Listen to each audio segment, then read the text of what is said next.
काबरवा गौशाला में गायों की खाने की व्यवस्था में कमी और गायों की मृत्यु में लगातार वृद्धि के आखिर क्या कारण है? मामला धार जिले की गंदवानी तहसील के ग्राम काबरवा में शासकीय गौशाला बनी है, जो ग्रामीण यांत्रिकी सेवा उप संभाग के अंतर्गत बनाई गई। आप देख सकते हैं इस गौशाला में गायें हैं, लेकिन गायों के लिए खाने की कोई उचित व्यवस्था नहीं है। एक दो नहीं, यहाँ सैकड़ों गाय हैं और गांव वालों का आरोप है कि गायों को खाने के लिए उचित व्यवस्था नहीं है। ना उन्हें हरा चारा मिलता है, ना ही भूसा समय पर दिया जाता है। गांव वालों का आरोप है कि गायों की लगातार यहाँ मृत्यु होती जा रही है। आखिर इन गायों के लिए शासन द्वारा चारा कहाँ जा रहा है? शासन गौशाला निर्माण के लिए हजारों और लाखों रुपए पैसा खर्च करती है, और इस पैसा खर्च करने के बाद आखिर इन गायों को उचित सुविधा क्यों नहीं मिल पा रही? ना इनके लिए हरा चारा मिल रहा है और ना ही कोई व्यवस्था। और आप देख सकते हैं पानी की भी यहाँ कोई व्यवस्था नहीं है। पूछती है धार, मनावर और गंदवानी की जनता, आखिर शासकीय गौशाला बनाई गई तो गायों के लिए खाने और पानी पीने की उचित व्यवस्था क्यों नहीं है? आखिर प्रशासन इसकी ओर क्यों नहीं ध्यान दे रहा? और गायों की लगातार मृत्यु के क्या कारण हैं? देखते रहिए न्यूज इंडियन एक्सप्रेस के साथ माणक चंद परिहार, ग्राम पिंपली, तहसील गंदवानी की स्पेशल रिपोर्ट। नमस्कार। का नाम बता दो। सुरेश धारवे। यहाँ पे आज एकत्रित हुए हैं और चारे की व्यवस्था किसने की है? यहाँ पे चारे की व्यवस्था सर भी सिंघाना गौशाला से करवाया है। यहाँ चारा कई दिन था, एक मुट्ठी भी चारा नहीं था। कितने दिनों से चारा नहीं है? यहाँ 2-3 दिन से नहीं था, तो इधर उधर से कई वो सूखी कड़प तो ये करके न काम चला रहे थे अभी। और आज सिंघाना गौशाला से एक ट्राली चारा लाया वहाँ से 10-12 कुंटल के आसपास। और आज का गौशाल पे गौ माता का पेट आज भरा है। कल की कोई व्यवस्था है यहाँ पे? कल की कोई व्यवस्था नहीं। और सिर्फ आज का दिन? हाँ, सिर्फ आज का दिन। ये यहाँ पे कब से क्या बोलते हैं अध्यक्ष महोदय ने भुगतान नहीं करा, चारा नहीं डाला है? ये तो 2-3 रोज हो गया सर। अच्छा, यहाँ पे आते कि नहीं ये लोग? आते, अभी समूह वाले बन गए तो आते। पर कल कोई नहीं आए, पहले आए थे। इससे पहले क्या हुआ था यहाँ पे? चारा की भी समस्या चली थी। अभी कितने दिनों से चारा नहीं है यहाँ पे?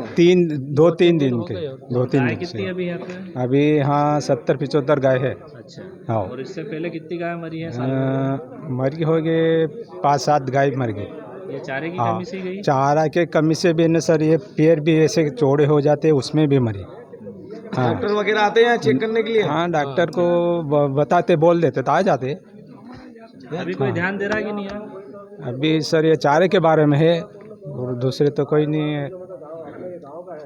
आपको कितने टाइम से मजदूरी नहीं मिली? हमको करीब मैं फरवरी से लगे रहा हूँ सर, तो फरवरी का कितने महीने हो गए वो तो हिसाब आप एक साल है नहीं, अगले शुरू से जब से चालू हुई, जब से लगे ले। हाँ, जब से हमको मजदूरी नहीं हुआ, अभी पेमेंट बाकी है हमारा।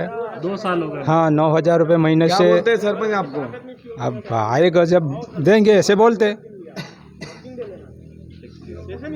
इसको सभी ग्रामीण लोग इकट्ठे हुए थे, उसमें सभी ये आला अधिकारी भी यहाँ पे उपस्थित थे। और यहाँ पे चारा बिल्कुल नहीं था, तो सरपंच महोदय यहाँ पे आया था, उससे बातचीत हुई तो उन्होंने बोला था कि 266 क्विंटल मनावर से चारा बुलवाने की घोषणा करी थी, लेकिन अभी तक कोई चारा उन्होंने नहीं बुलवाया है। और इसलिए हम आज भी ये एकत्रित हुए हैं। अभी भी चारा नहीं है, 1 महीना हो गया है। हम इधर उधर से व्यवस्था करके गांव से चंदा भी करा था, 4 टलाली चारा, और 1 टलारी हमने साली से कल बुलवाई थी कड़प परसों, वो भी ख़त्म हो चुकी है। काटी बुलवाई थी, वो भी नहीं है। अगर इसका निराकरण नहीं होता है तो हम शीघ्र रोड पे 2 दिन में निराकरण नहीं होगा तो हम आंदोलन करेंगे। क्या नाम है तुम्हारा? मेरा नाम है राजू उछवाल, काबरवा। गौशाला में सेवा देने के लिए आते हैं? जी बिल्कुल। कितनी गाय? गायें 74 के लगभग है, 74 गाय जी। कब से भूखी है गाय? ये गाय अभी तो 2-3 रोज से चारा बिल्कुल नहीं है, पहले भी नहीं था तो उसकी व्यवस्था करी थी हमने, गाँव से चंदा करा था, डलवाई थी यहाँ पे 3-4 टलारी चारा, लेकिन वो खत्म हो गया। गाय होन ज़्यादा है। सरपंच मंत्री क्या बोलते हैं? सरपंच साहब ने बोला था कि 266 क्विंटल मनावर से डलवाने का, लेकिन एक बार बुलाया था करीबन 15-20 क्विंटल ट्राली से। बाकी अभी तक उन्होंने बोला अभी मेरे पास बजट नहीं है बोले। कब से चल रही है समस्या? ये समस्या वैसे तो पहले से चल रही थी, लेकिन हमको 1 महीना पहले ये मालूम हुई थी। हम पूरे इकट्ठे हुए गाँव वाले और तब से ये 5-6 दिन तक पूरे इकट्ठे हुए, इसका निराकरण करने के लिए आज भी ये इकट्ठे हुए। पंचायत में आपने शिकायत करी थी? हाँ गई। जी, सीओ मैडम को बोला था हमने, झाला सर को भी बोला था और दूसरे वरिष्ठ अधिकारी भी थे, तो उन्होंने आश्वासन दिया था कि इसका निराकरण करवाएंगे, लेकिन अभी तक कोई निराकरण नहीं करवा रहा है। सिर्फ आश्वासन दे के छूट जाते हैं। पूर्व में थी सूचना मिली है कि यहाँ पे 4 से 5 गायों की मौत भी हो गई है। जी मिली थी, इसीलिए हमने इकट्ठे हुए थे सर। कितनी गायों की मौत हुई थी? ये 5 से 7 गाय की मौत हो चुकी थी पहले, तभी हम फिर इकट्ठे हुए पूरे गांव वाले 400 से 500 लोग इकट्ठे हुए थे यहाँ पे। 5-6 दिन तक सतत हुए थे इसकी निराकरण के लिए। तो इन्होंने हमको आश्वासन दिया था कि इसका निराकरण करवाएंगे करके, लेकिन अभी तक कोई निराकरण नहीं हुआ और चारा भी अभी गौशाला में कुछ नहीं है। और अभी नई समिति हमने बनवाई है तो उनका खाता भी नहीं खुला है और अभी हमारे पास बजट भी नहीं है। हम इधर उधर से थोड़ी व्यवस्था करके गायों के लिए करा था, लेकिन गाय ज़्यादा है तो अभी चारा बिल्कुल नहीं है। तो ये चारा वो अधिकारी लोग कोई ध्यान नहीं दे रहा है और हम आंदोलन करेंगे 2 दिन बाद, अगर इसका निराकरण नहीं हुआ तो रोड पे चक्का जाम करेंगे।